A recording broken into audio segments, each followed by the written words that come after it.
boys and girls of India. जय हिंद। मैं यहाँ आने के पहले सोच रही थी कि मैं कौन सी भाषा में आपसे पेश आऊँ। चूँकि हम पुणे में हैं, मराठी, और वो मेरी मातृभाषा है, या अंग्रेज़ी जिसमें आप पढ़ते हो। लेकिन फिर मैंने सोचा थोड़ी सी मैं बीवी हूँ, थोड़ी सी मैं माँ हूँ, थोड़ी सी मैं नानी हूँ, लेकिन पहले हिंदुस्तानी हूँ। तो क्यों ना मैं आपके साथ हिंदुस्तानी में गुफ्तगू करूं। फिर सवाल था कौन सी वाणी। वाणी के 4 प्रकार हैं: वैखरी, मध्यमा, पश्यंती और परा। वैखरी मतलब हम बोल रहे हैं वो। मध्यमा मतलब जानवरों के साथ इशारों से बोलते हैं वो।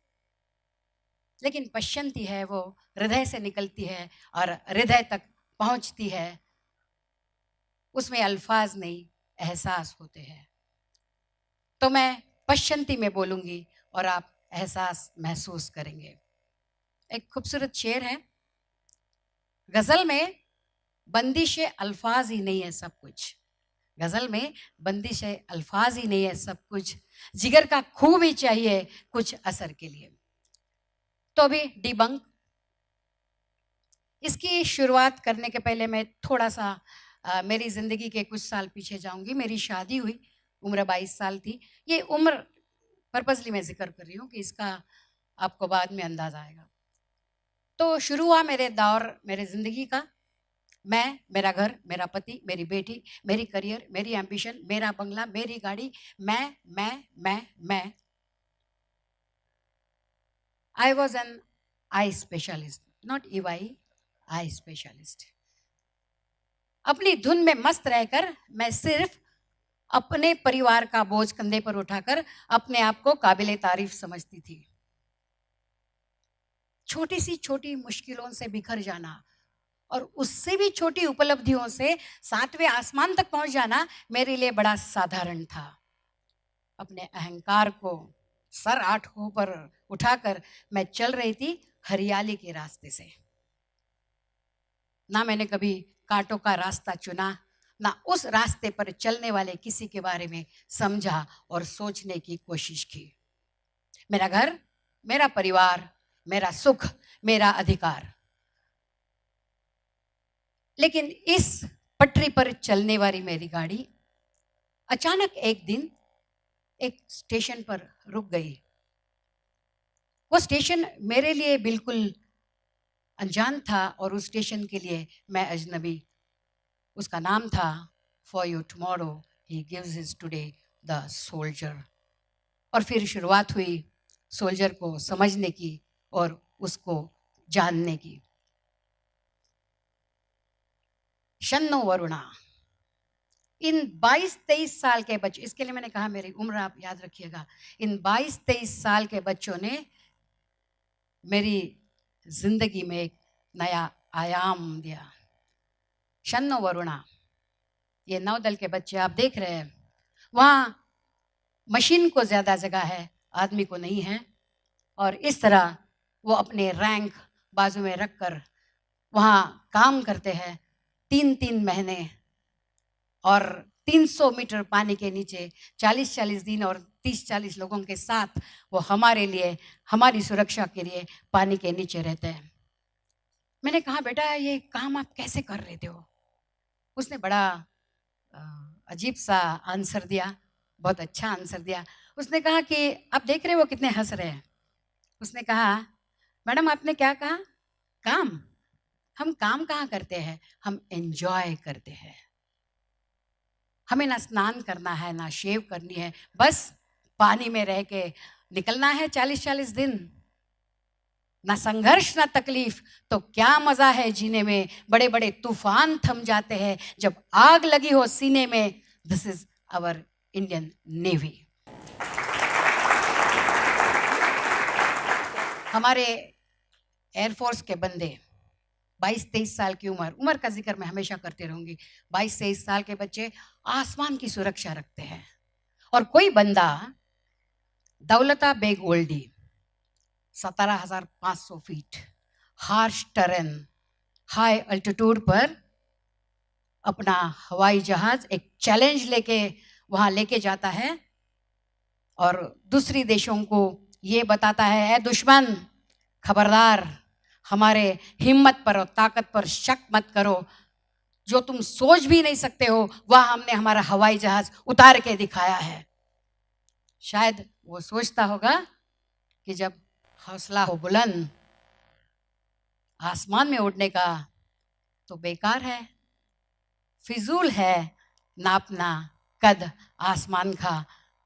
सूर्यकांत साफेकर, एयर वाइस मार्शल शौर्य चक्र। और फिर हमारे आर्मी के बंदे, 21 साल का बंदा जब इंडियन मिलिट्री एकेडमी से बाहर आता है, कहता है, safety, honour and welfare of the country come first always and every time and your own ease come last always and every time. तो कोई बंदा कहता है, बढ़े चलो सिपाहियों बढ़े चलो, पत्थर जो आए सामने ठोकर से उड़ा दो, पर्वत जो आए सामने सीने से हटा दो, ना तलवार चाहिए ना ढाल चाहिए, सिपाही के खून में उबाल चाहिए। तो कोई कहता है, आपकी जिंदगी भर का रोमांच, एडवेंचर हमारे लिए रोजमर्रा की जिंदगी है। तो कोई कैप्टन विक्रम बात्रा, उम्र 25, कारगिल युद्ध में परमवीर चक्र मरणोपरांत, कहते हैं, या तो तिरंगा लहरा के आऊंगा या तिरंगे में लिपट कर, लेकिन आऊंगा जरूर। कैप्टन मनोज कुमार पांडे, उम्र 23 साल, मरणोपरांत परमवीर चक्र, वो कहते हैं, if death strikes before I prove my blood I swear I shall kill death. और एक 23 साल का बंदा वीर चक्र कैप्टन विजन तथा पर अपने पापा को कहता है, papa, mama, buddy and granny, by the time you get this letter, I'll be observing you all from the sky, enjoying the hospitalities of Apsaras. I have no regrets. In fact, even if I become a human again, I will join the Indian Army and fight for my nation. The most precious thing that a human being has is life. So when a person says, I have no regret, means he puts whatever action he is doing, his nation, his mission, above his life. So that is why he is saying that I have no regrets. Forget about the regret of losing this life. He is prepared to give his next life also. I think it's one of the most remarkable documents I have read in my own military life. इसके बाद शांत रहना ही ज्यादा अच्छा है। ये कुछ चुनिंदा उदाहरण है हमारे सैनिकों के, और इससे आप हमारे आर्म फोर्सेस का अनुशासन, निष्ठा, साहस और समर्पण का अंदाजा लगा सकते हैं। दोस्तों, ये उनके इलेक्शन के वचननामे नहीं है। जो उन्होंने कहा था वो उन्होंने कर दिखाया है, और वो जो कहते हैं वो करते हैं। कहनी और करनी में जरा भी उनके अंतर नहीं है। जिएंगे तो नाम नमक निशान के लिए, मरेंगे तो भी नाम नमक निशान के लिए। नाम अपनी पलटन का नाम, नमक अपनी पलटन का, अपनी देश का नमक, और निशान ना नीला ना हरा ना पीला, तिरंगा हमारे देश का। तो एक ही प्रश्न मेरे मन में बार बार आता है, are we worthy of their sacrifice? दोस्तों, अभी हमने हाल ही में रिपब्लिक डे सेलिब्रेट किया, 69th। क्या हम सही माने संविधान का मतलब समझते हैं? संविधान ने हमें 2 आर दिए हैं, राइट्स एंड रिस्पॉन्सिबिलिटीज। राइट्स तो हम बराबर जान लेते हैं, लेकिन रिस्पॉन्सिबिलिटीज को हमने फ्रीडम का नाम दिया है। क्या हम हमारी रिस्पॉन्सिबिलिटीज जानते हैं? कितने साल तक हम we the people of India रहेंगे? कभी हम भारतीय नागरिक जो संविधान को मानते हैं, संविधान का रिस्पेक्ट रखते हैं, संविधान को समझते हैं, ऐसे भारतीय नागरिक बनने का कभी हम प्रयास करेंगे? डिबंक दिस, ये मैं आप पर छोड़ देती हूँ। खैर, 2004 को मेरी जो पटरी पे स्टेशन पे गाड़ी रुकी थी, फिर लोग मिलते गए, कारवा बनता गया और 2009 को हमने लक्ष्य फाउंडेशन की स्थापना की। उद्देश्य एक ही था, युवकों को इतिहास का ज्ञान, वर्तमान का भान और भविष्य के सपने देने के लिए।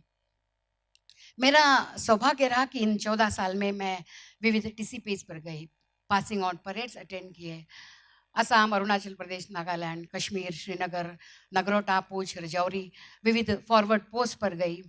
हर जगह मुझे सैनिक मिला। सैनिक को मैंने जाना, पहचाना और उसके आंख में तभी मैंने अंगार देखा, उसकी आंख में मैंने तेज देखा।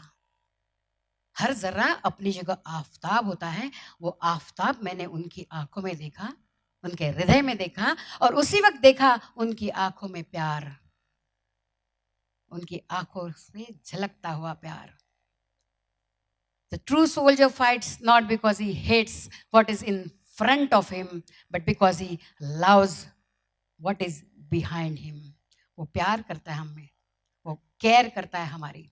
एक उदाहरण दे दूं, मैं रिसेंटली एलओसी पर गई थी और ब्रिगेड से मैं पोस्ट पर जा रही थी। आप समझ सकते हैं पहाड़ी में बिल्कुल ऐसे जिगजैग रास्ते रहते हैं, मिट्टी रहती है, छोटे छोटे रास्ते रहते हैं। हम ऊपर पोस्ट तक गए और वापस आ रहे थे तो मेरे साथ, again I am telling you, 23 साल का बच्चा, गरखा रेजिमेंट का गरखा बहादुर, बंदूक लेके आगे था, ड्राइवर नाइक साहब थे। उसी रास्ते से हम वापस आ रहे थे और इतने में उस बंदे ने गाड़ी रोक ली और वो तुरंत नीचे उतरा, एक स्टांस लिया, वो बंदूक लेके आगे चला, एक 100-200 मीटर आगे गया और वहाँ एक स्पीड ब्रेकर था मिट्टी का। उसने जाके वो पैर से मिट्टी दबाई, थोड़ा बाजू किया, मिट्टी दबाई और थोड़ी सी वो बाजू करके करके उसने वो रास्ता क्लियर किया और इशारा किया, हमें बुलाया। वो गाड़ी में बैठ गया। मैंने कहा बहादुर क्या हुआ? बहादुर ने कहा मैम, उसकी नज़र बड़ी तेज थी, मैम इस रास्ते से जब हम गए थे रास्ते से तो यहाँ ये स्पीड ब्रेकर नहीं था। तो मैंने कहा तो फिर? उसने कहा नहीं, कभी कभी वो लोग इसमें माइन रख देते हैं फौजी की गाड़ी जाने के बाद। तो मैंने कहा बेटा आपने वो पैर से निकाला, आप जानते हैं क्या हो सकता था? अगर वहां रियल माइन होता था तो उस बंदे का पैर टूट जाता था। उसने पैर से निकाला तो सही। जब मैंने उसको पूछा उसने कहा मैम उसमें क्या है, आप हमारी गेस्ट हो, आपकी सुरक्षा, उसके लिए तो मैं यहाँ जिम्मेदार हूँ, भले मुझे कुछ भी हो जाए। इस बंदे की उम्र थी 22-23 साल। प्रश्न ये है, क्या वो मेरे जात का था? नहीं। क्या वो मेरे धर्म का था? नहीं। मेरे खून का था? नहीं। वो एक भारतीय सैनिक था और एक भारतीय स्त्री की हिफाजत करता था। This is Indianism. मैं बहुत सारे यूनिट्स में गई हूँ, वहाँ मंदिर नहीं है, मस्जिद नहीं है, गुरुद्वारा नहीं है, वहाँ सर्वधर्म स्थल है और वहाँ सभी बंदे अपनी प्रार्थना करते हैं, उनको कोई फर्क नहीं पड़ता है, हमें क्यों पड़ता है? आप पर छोड़ देती हूँ डिबंक। अब लक्ष्य फाउंडेशन का काम चलता रहा, हम अलग अलग इवेंट्स करते रहे। एक साल हमने एक ड्राइंग की एग्जाम ली, कंपटीशन ली बच्चों की। 7वीं के बच्चे थे, जाहिर था हमने सब्जेक्ट दिया था सोल्जर। बहुत सारे बच्चे आए थे, उनके चित्र निकाल रहे थे और सबने वो एक सोल्जर, हाथ में उसके बंदूक, पीछे पहाड़ी, अच्छे अच्छे अच्छे स्केचेस थे। लेकिन एक चित्र मेरे पास आया तो शायद मुझे ऐसे लगा कि उस बंदे को समझा नहीं है मेरा सब्जेक्ट क्या है। तो मैंने उसके, हम बैठे थे हमारे सब वॉलेंटियर्स और हमने उसको बुलाया और कहा कि बेटा आप समझ नहीं रहे हो, सब्जेक्ट था सोल्जर। तो उसने मेरी तरफ देखा और कहा कि शायद आप नहीं समझ रहे मैडम, कैन आई एक्सप्लेन? 7वीं का बच्चा। मैं बोली हाँ कहो। तो उसने कहा कि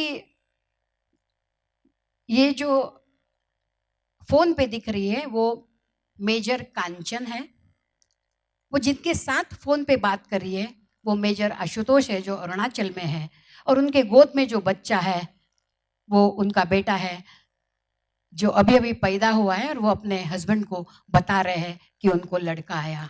मैंने एक नहीं मैम, मैंने 3 सोल्जर का चित्र निकाला है। मैं स्टन हो गई, मैंने कहा 2 तो है बेटा, तीसरा? उसने कहा समझे नहीं, तीसरा वुड बी सोल्जर है। फिर उसने कहा मैं आपको और एक चित्र दिखा सकता हूँ? मैंने हाँ। फिर उसने ये चित्र दिखाया और कहा कि मैडम वो जो पहला चित्र है उसमें वो बच्चा बड़ा हो गया है, उसके डैडी श्रीनगर में है, मम्मी मेरठ में है, घर में गणपति है, दादा दादी है और वो फ़ोन पे बात कर रहा है, मम्मी रेंज में नहीं है।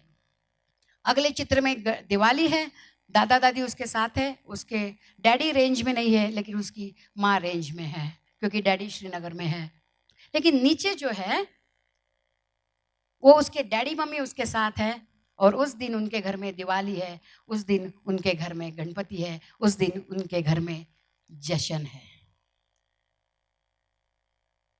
डियर फ्रेंड्स, हम भूल जाते हैं कि ये यूनिफॉर्म पहना हुआ सैनिक किसी का भाई है, किसी की बहन है, किसी की माँ है, किसी का बाप है, किसी का ग्रैंडसन है, किसी की ग्रैंड डॉटर है, किसी का बॉयफ्रेंड है, किसी की गर्लफ्रेंड है। हम सिर्फ उनको सैनिक कहते हैं। वो सैनिक पहले इंसान है और तुम्हारे और हमारे लिए अपना परिवार पीछे छोड़कर दूर दरिया में, दूर जंगल में, पानी के नीचे, आसमान में हमारे लिए जाकर खड़ा है। उसे सिर्फ हमारा प्यार चाहिए, उसे सिर्फ हमारा रिस्पेक्ट चाहिए और उसे सिर्फ हमारा सपोर्ट चाहिए। अचानक एक दिन कलह हुआ पंचमहाभूतों का, श्रेष्ठत्व की विवाद पर साथ छोड़ा एक दूसरों का। इन 5 से भी शक्तिशाली है कोई इस दुनिया में? ब्रह्मदेव ने चिंतित होकर पूछा हमें। हमने कहा है भगवान, इन 5 के सामने हमारा एकमात्र ही काफी है। वो आग से प्रखर है, तूफानों से तेज है, पानी से गतिमान, धरती से सहिष्णु और व्योम से भी ऊंचा है। वो हमारी आन है, हमारी शान है, सरहद पर खड़ा भारत माँ का जवान है। सर्वश्रेष्ठ होकर भी वो किसी विवाद में नहीं उलझता। हमारे सुनहरे कल के लिए वो अपना आज है गवाता। गर्व है तुम पर, नाज है तुम पर है अभिमान। समस्त भारतवासियों के सहित हमारा कोटि कोटि प्रणाम, कोटि कोटि प्रणाम। जय हिंद। Thank you.